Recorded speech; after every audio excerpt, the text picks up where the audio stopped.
Hello and welcome to Restoration DIY. It's great to have you here and I hope you enjoy the video. In this week's episode I'll be making a bowl from 6 ash segmented rings, casting epoxy resin. This was another fun project and I tried some new ideas. So without further ado, let's get into it.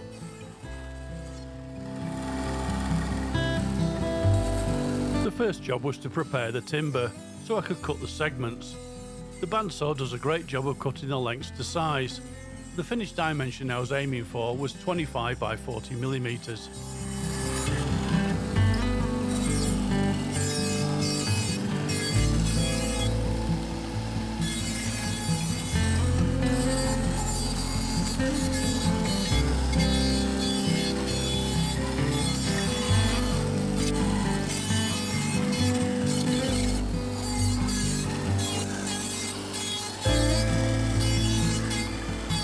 With all the lengths cut slightly over size, I moved over to the drum sander to get them down to the finished dimension.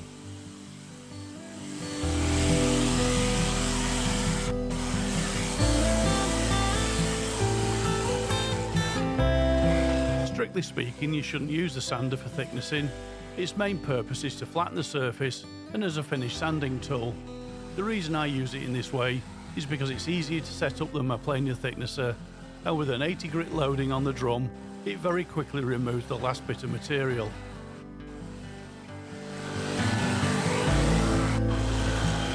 I sanded all 4 sides so the segments would be the correct size in both thickness and width. I only needed to do this for the rings in the base, as these would be visible in the transparent epoxy resin, but I did them all whilst I was at it. After cutting all the lengths of timber, I moved on to cutting the segments. I do this on the table saw. With the jig set to 10 degrees, I cut 108 pieces, enough for 6 rings containing 18 segments each. This was quickly followed with a session on the sander to remove all the raggy bits. I always do this, but it was more important on this project because I was hoping to end up with see-through resin joints. Sanding done, I assembled the rings. I began with a base. Using a 3D printed template, I arranged the segments in a circle, held them in place with an elastic band, and then I pressed the printed spacer into the open joints. After a liberal application of superglue, I flipped it over and fixed another spacer in place to hold it all together.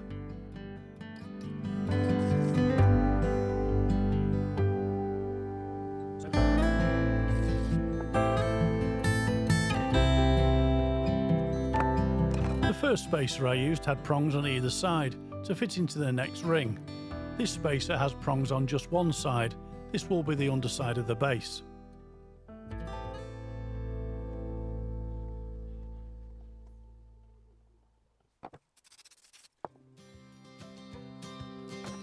So on to the next ring. This is assembled more or less in the same way, but after flipping it over and removing the template, it's pressed into the double prong spacer on the previous ring.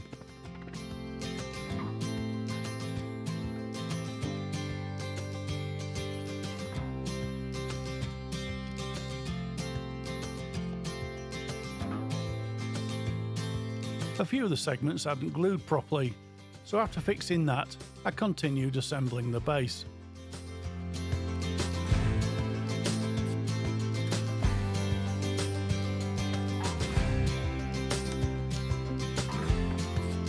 For some reason I struggled to get things to line up, so I resorted to a bit of brute force. It seated the ring into the spacer, but it also dislodged 2 more segments. This gave me an idea. Originally I was going to have a full complement of segments, but seeing the gap gave me an idea for a feature in the upper section. But before that I had some work to do on the base. To save resin, I'd 3D printed a series of moulds. The first of these you just saw me offering up to the base, and wouldn't you know it, the mould was too small. So rather than printing a new one, I used the sander to remove the excess material on the segmented rings. The 80 grit sanding disc very quickly got it down to size. Now you'll have to look closely, but you can see the mould in place, but there's still a problem with it. But more of that later.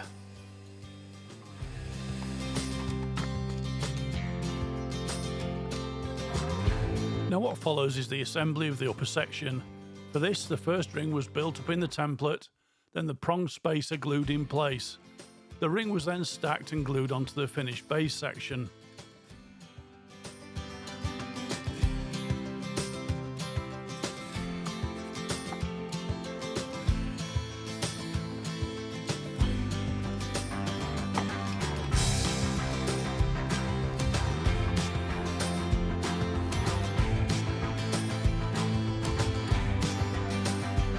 For the next two rings I didn't bother using the template.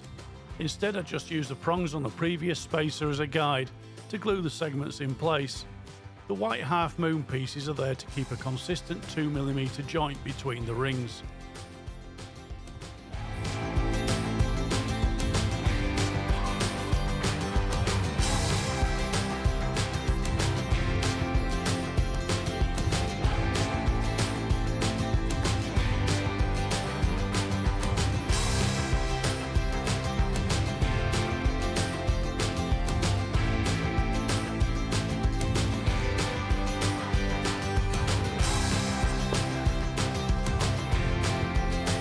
I've skipped ahead a little to where I'm just finishing ring 5, gluing the last double prong spacer in place.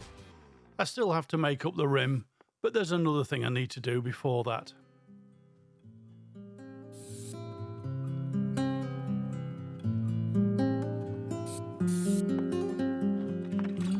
This is another piece of the 3D printed mould. It's for the midsection. My printer bed wasn't big enough, so I had to print it in 2 pieces. And after super gluing it together, I offered it up to the segmented blank, and this mould was too small as well. So out came the large disc sander for a bit more refining.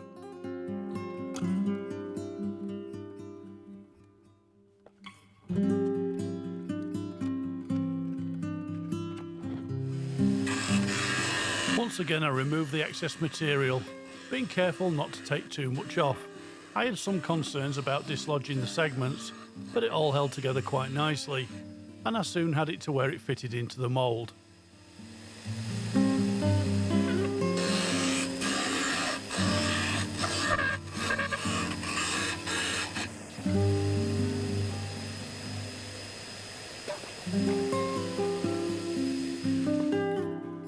The rim was next. It went together the same as before, so I'll skip to the last bit.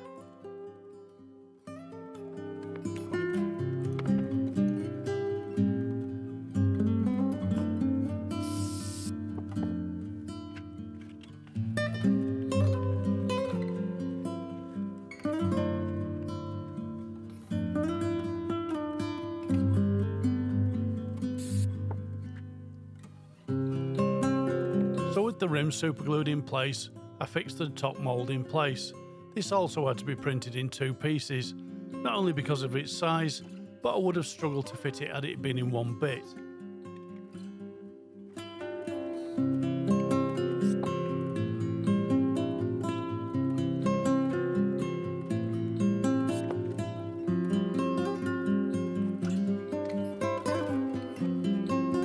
This was superglued onto the midsection mould.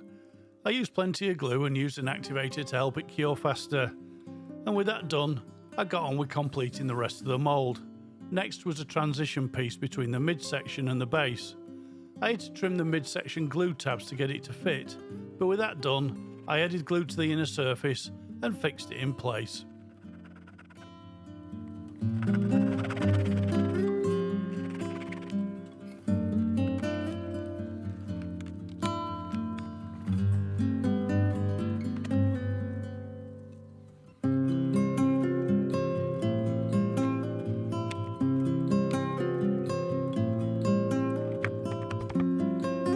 And that's as far as I got for this day. As I said earlier, there was a problem with the base mould. Basically, it wasn't high enough to reach the transition piece, so I had to print another the correct size, and that would take a few hours overnight to complete.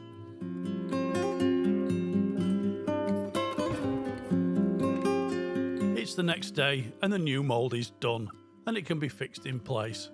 For some reason, I couldn't get it to slide into place, and I was eager to get on, so I positioned it the best I could and used hot melt glue to fix and seal the joint.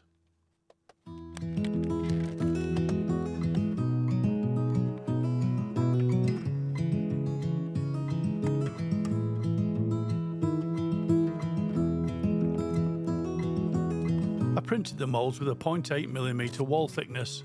I did this to save material, but it was a mistake. The mould split along the base seam and I had to use clear packing tape to fix it and reinforce the joints. Next time I'll use a 1.2mm wall thickness.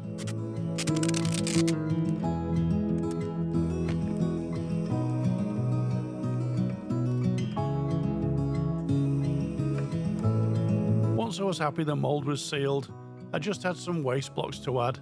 I used a piece of sapele for the midsection and some spare segments for the top. The void in the base was left open. I wanted this to be completely transparent.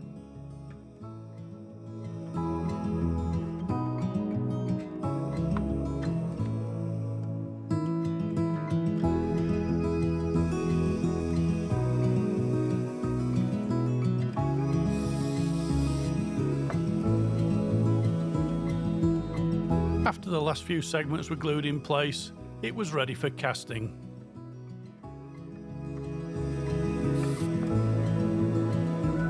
This brings me on to the sponsor for this episode, T-Expert. They offer a range of epoxy products, along with mica powder colorants and curing chambers, to name just a few. You'll find a link to their website and a 10% discount code in the video description.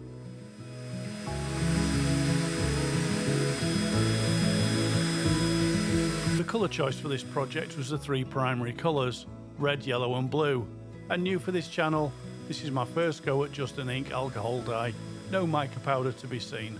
So it was a bit of an experiment as to how much colourant to add to the mix.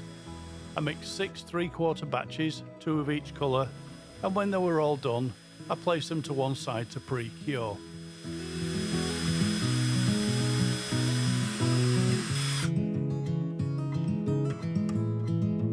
The ambient temperature was around 10 degrees, so the resin took a while to heat up. So long, in fact, I decided to do the pour before it was ready. I chose 3 separate areas to pour each colour, hoping the resin would mix and give off different shades of colour.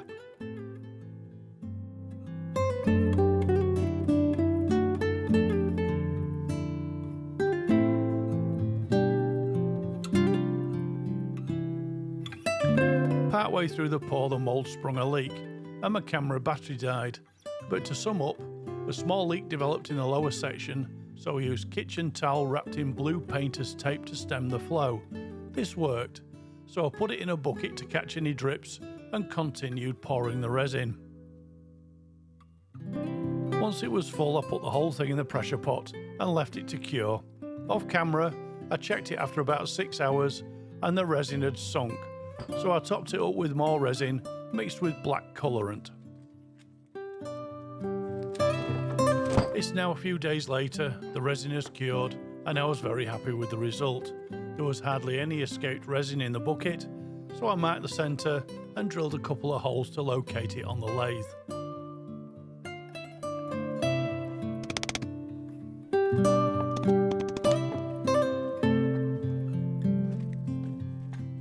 I fixed the base into the coal jaws and secured it in place with a tailstock, and once I was happy it wouldn't fly off, I set about turning away the mould to expose the blank underneath. With the lathe turned up to around 750 RPM, using the mid-sized carbide, I carefully began removing the mould. I was using a standard cutter, which very quickly cut away the outer layers, exposing the resin and segments underneath.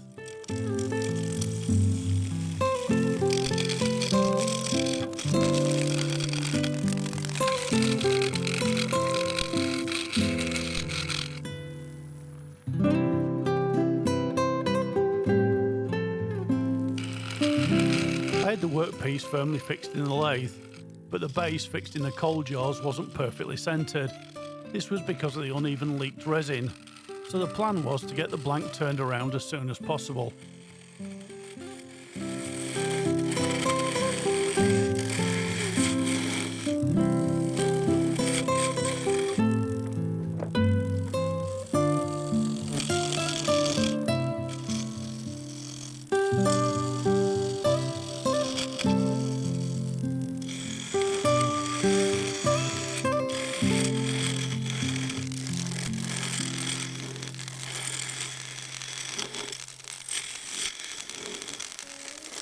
With most of the segments exposed, I swapped the coal jaws for the woodworm screw and refixed the blank to the lathe. Luckily, the lower section centred itself first time, and with the workpiece turned around, I could get better access to the base.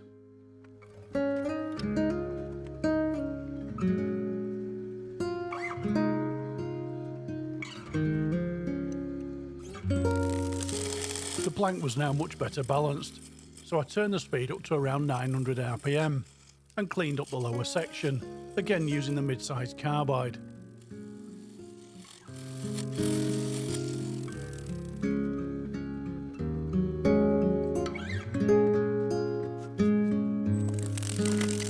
Now that most of the mould was gone, I decided to cut the mortise. First I had to remove the excess material down to the segments. I got a lot of chipping in the resin, but most of this would be cut away.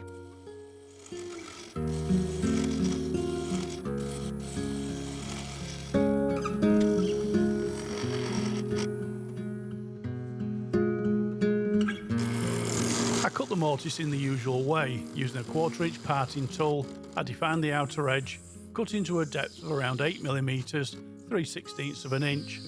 Then I cleaned out the inner material with a gouge and the carbide.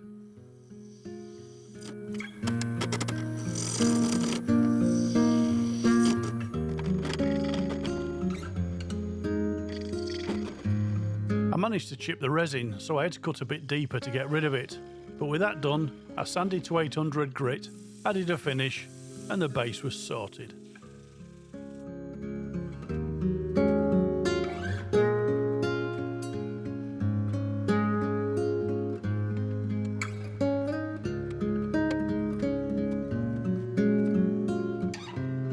I flipped the blank around and refixed it on the 4-jaw chuck, using the tailstock to pin it securely in place. Then I set about hollowing it out.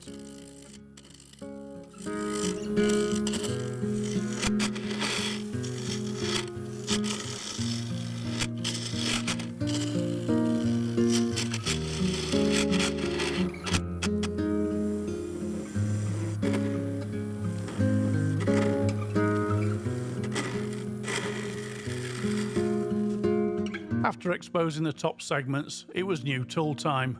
This is a carbide 10mm straight tool from Simon Hope. I got it specifically for this task, hollowing out resin and wood bowls. It took me a few minutes to get used to how it's used.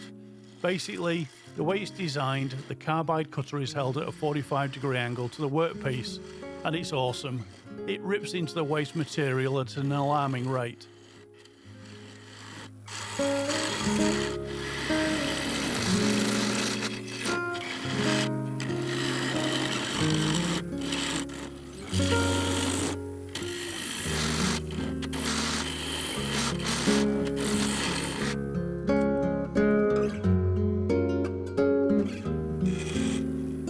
By way of a comparison, I switched to the mid-sized carbide. This was also very good at removing the waste, but this doesn't have the reach the Simon Hope tool has, and it very quickly gets past its safe working limit.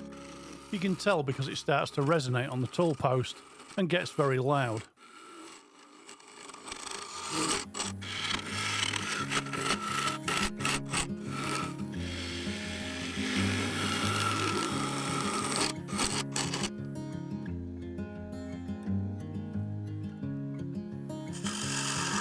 I switched back to the Hope straight cutter with the intention of using it to remove the majority of what was left.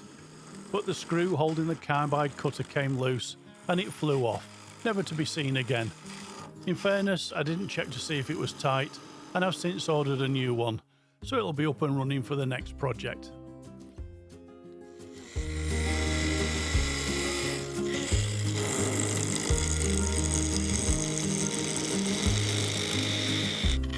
Next, I tried something a bit different. Using the 1/4" parting tool, I cut down the side. I did this to remove the waste containing the 3D printed spacers. It only took a few passes, and I was through them into the clear resin joints.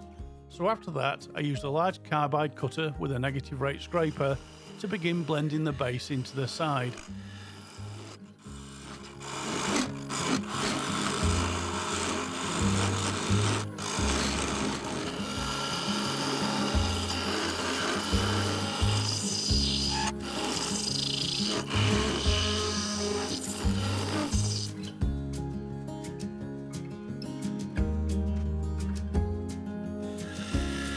give me better access, I moved the tailstock out of the way and set about forming the curve from the rim down into the bowl. Bearing in mind I still had to shape the outer surface, so at this point I wasn't going to be able to finish the inside.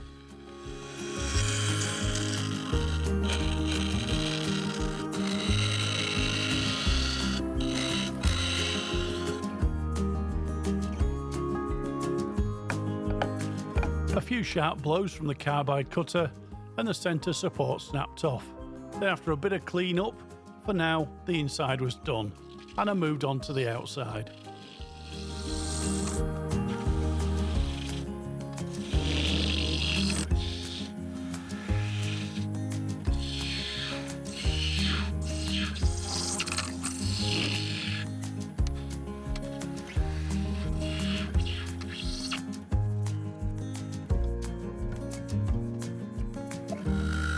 The first thing was to roughly shape the undercut to the rim and begin blending it down into the side.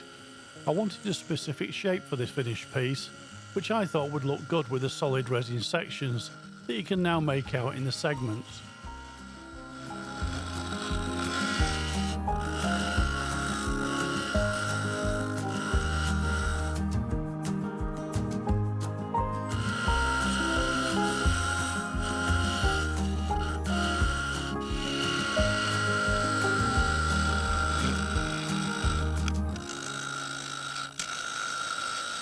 The rim was looking good, so I moved on to the midsection. This was going to be curved to form a pinched waist.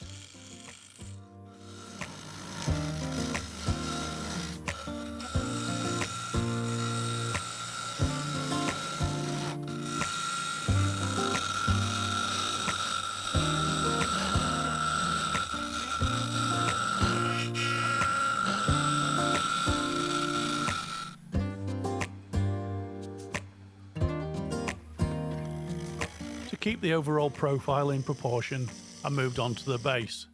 This would be a pedestal, and I wanted to see how the midsection would look blending down into the cutout. Using the bowl gouge, I cut into the segments, slowly forming the recess.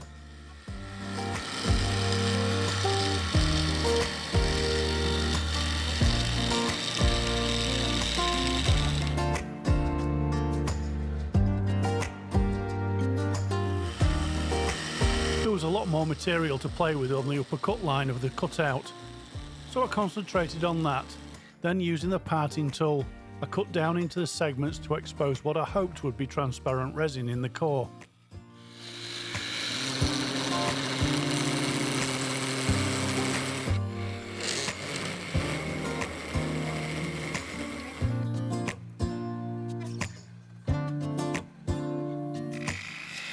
The resin didn't look very transparent, but I couldn't do anything about it now. I hoped it would look better when I polished it. I carried on using the gouge to shape the segments in towards the core.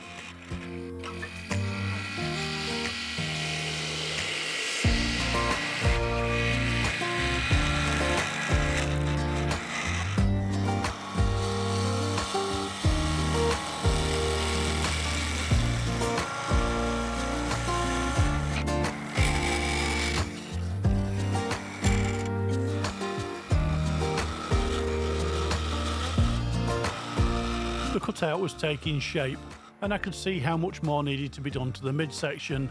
The pinch waist needed to be deeper to make it stand out.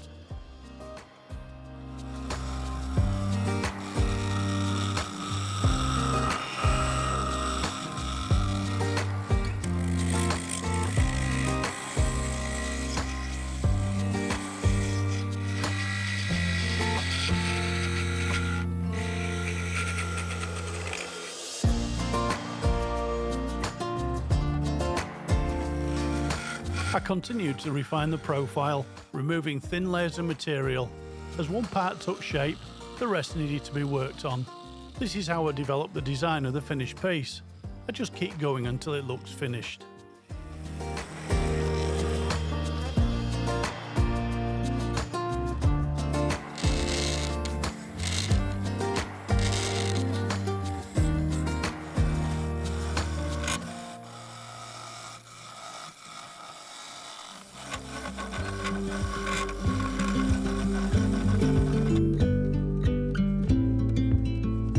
A crack opened up in the resin core.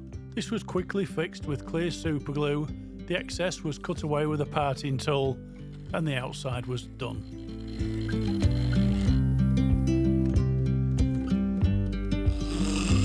In the end, the inside didn't need much work to finish it.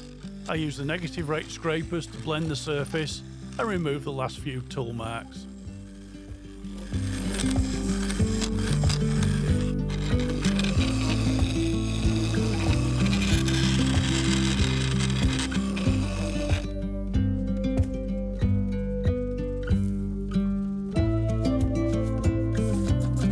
I sanded inside and out from 80 to 3000 grit, then I cleaned down with denatured alcohol.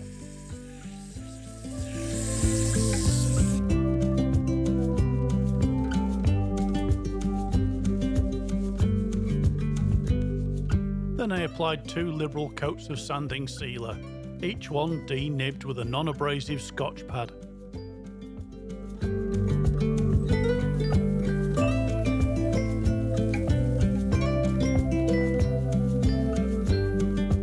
Next up, Yorkshire grit. Just a single application, thoroughly cleaned away until no more residue is picking up on the paper towel.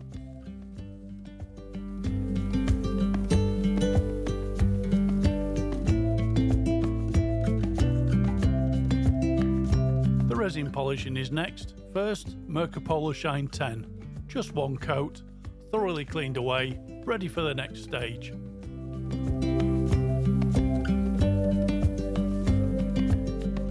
Polar Shine 5, another single coat, polished off to leave a deep shine.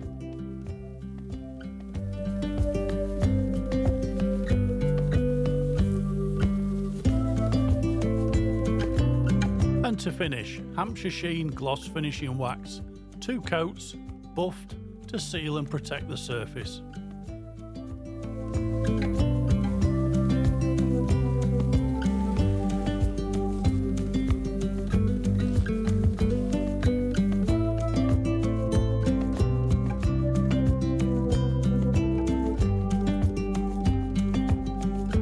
And that's it, another project finished. And I have to say I learned a lot with this one. Although it doesn't show up very well on camera, the resin is transparent, though next time I won't add so much colourant. The end result looks good, I like it, and I hope you like it too. Let me know what you think in the comments. Anyway, with that said, I'd like to thank you all for watching. Please subscribe, it really helps the channel grow. A thumbs up will be much appreciated, and comments are always welcome. I'll see you in the next one. Goodbye for now.